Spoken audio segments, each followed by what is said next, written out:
The Monolith from my friends at Global Ordnance is definitely a game changer when it comes to the design of a rifle. And today we're going to talk about that design. We're going to talk about how accurate this thing can be. And we're going to talk about how reliable it's been so far. So yeah, this thing is chambered in 5.56, of course, and comes with a really nice flat face trigger. Really good trigger in this thing. And then the convenience of some really awesome ambidextrous controls. So whether you're right-handed or left-handed, you're not going to have any problems there. That's sort of where the status quo ends, though, because this is a Buffalo style system. So you don't have that tube sticking out the back of your 5.56 anymore. And that's really convenient for things like, of course, folding stocks, or if you're talking about large format pistols. So why is this one called the Monolith? No, they did not pull that name out of thin air. It has to do with the most unique feature of this rifle, which is the all-in-one barrel solution here. Now, this barrel is a 1-in-7 twist, and from the barrel extension all the way down through the gas block and even down to the muzzle device, if you go with the chemo muzzle device, this particular one is threaded. It is all one solid piece of machined metal. Now, what that's going to do is that's going to add more reliability, of course, to the gas system overall.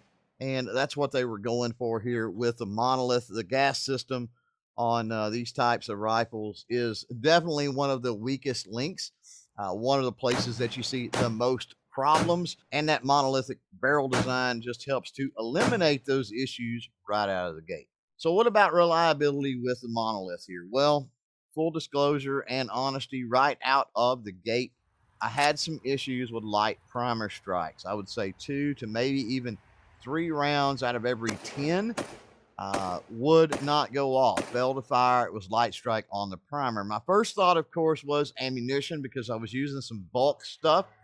But what I did is I switched over to some commercial 223 Remington, actually, that is known to have really softer primers, and I still had the same issue.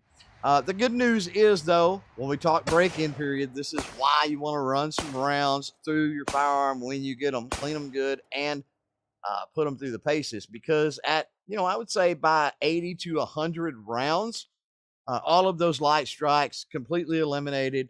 And from that point on, this thing has eaten every single thing that I put in it. Quick side note here, as I have been playing around with this Monolith, I've also been playing around with a thumb rest, an M-LOK thumb rest from Spartan Defense. And this thumb rest really helps with consistent hand placement, offhand placement on the rifle. More to come on that, of course, later on. Now, what about accuracy? Well, before I get into what all I have done with this rifle as far as accuracy, just want to point out that I've been using it on the main range here, which I've got a max of 75 yards. And for a lot of you out there, I know that distance is not enough. Hopefully, we can revisit this thing at some longer distances later on.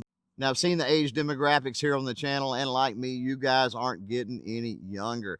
As we age, our health is, of course, more and more important, and that's where Neutral Authority comes into play, because with assistance from your primary care physician, they can work out a supplement regimen that is right for your specific needs. In my case, that is the pump capacitor, the thermite, the test authority, and the equilibrium. But your situation, of course, is going to be different. So get with Neutral Authority today and let them work out a supplement regimen that is right for you. So what I've done with accuracy is swap back and forth between a magnified optic in the Gunner 1 to 10 by 28 first focal plane LPVO and the reflex sight here, the Meprolite M22 Pro reflex sight. And I would like to know your opinion down in the comments below as far as a permanent optic for this monolith. At this point, I'm really leaning toward keeping with the Meprolite M22 Pro, but I would like to know what you think. So again, let me know down below. Now, as we talk about accuracy here, I will point out that the vast majority of the ammunition that I have put through this thing comes in three forms: some bulk M193 55 grain stuff, some match grade stuff in 55 grain, and some match grade stuff as well in 69 grain. So those three particular variants, if you will. Got this thing on a bench, basically just shooting rested off of a tripod, starting out, of course, with the Odin LPVO here.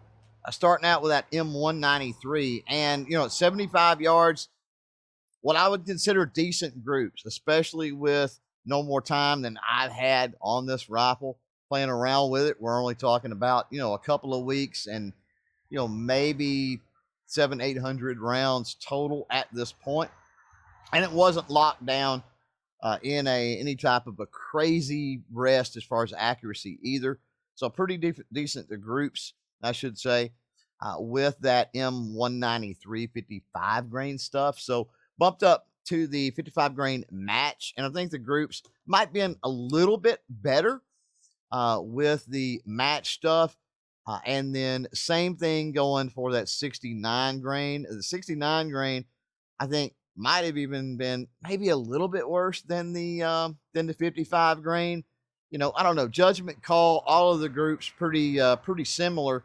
One of the things that I did notice, however, though, is when I moved from the bulk ammunition up to the match, my point of impact shifted high in relation to my point of aim, which was interesting. And that happens when you switch ammo, of course. The 55 grain and the 69 grain, pretty close as far as point of impact, but the bulk, definitely a difference in ammo there for sure. So then I yanked off Gunner Odin LPVO, and I put on the Meprolite M22 Pro. Same distance, 75 yards, shooting from that same tripod. The only two that I ran through it were the 55 grain M193, and honestly got similar groups that I did with the LPVO. And then same thing true for the match grade 55 grain stuff, shooting that with the Meprolite. And what was crazy, not a whole lot of difference, I don't think, in the group sizes from the magnified optic to the reflex sight. However, what you got to realize about the M22 Pro here is I am basically looking at a 10 MOA triangle, much different situation than crosshairs on a reticle in a scope, right? But to get a little more precise, or to try to be a little more precise, I was using the top point of that triangle rather than the center. So my opinion, for what it's worth, on the Global Ordnance Monolith here. Well, after the break-in period, reliability is not an issue with this thing. The three big F's: the fit, the feel, the features on this thing. Definite high marks, high points for that as well.